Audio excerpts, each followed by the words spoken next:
चीन और तुर्की आज की तारीख में ऐसे देश हैं जो ना खुद जिएंगे और ना दूसरों को जीने देंगे। एक को दुनिया की महाशक्ति बनना है तो दूसरे को इस्लामिक दुनिया का मसीहा बनना है। इसी चक्कर में चीन बीआरआई से उन देशों को फंसाने की कोशिश में है जो उसकी रफ्तार बढ़ाने में मददगार साबित हों।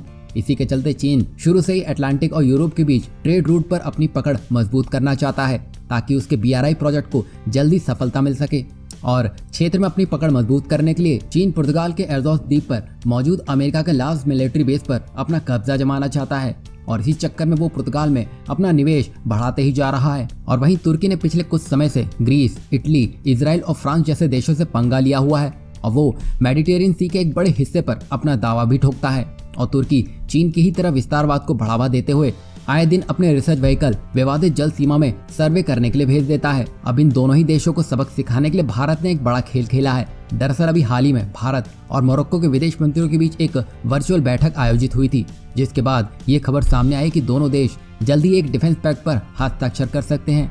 यहाँ हम आपको बता दें कि मोरक्को रणनीतिक तौर पर बेहद अहम देश है और भारत तुर्की विवाद के परिप्रेक्ष्य में इस देश के साथ भारत की साझेदारी पूरे क्षेत्र की जियोपॉलिटिक्स को बदल देने की क्षमता भी रखती है। यहाँ पर मोरक्को मेडिटेरियन सी और अटलांटिक महासागर के बीच में है, जो अपने विश्व स्तरीय बंदरगाहों के माध्यम से यूरोप और अमेरिका तक उत्कृष्ट पहुंच प्रदान करता है। और वहीं मोरक्को अफ्रीका के सबसे स्थिर देशों में से एक है और इस देश के माध्यम से भारत आसानी से उत्तरी अफ्रीका पर अपना प्रभुत्व बढ़ा सकता है। मोरक्को स्ट्रेट ऑफ जिब्राल्टर के ठीक दक्षिण में स्थित है और यह स्ट्रेट अटलांटिक महासागर और मेडिटेरियन सी से जोड़ती है।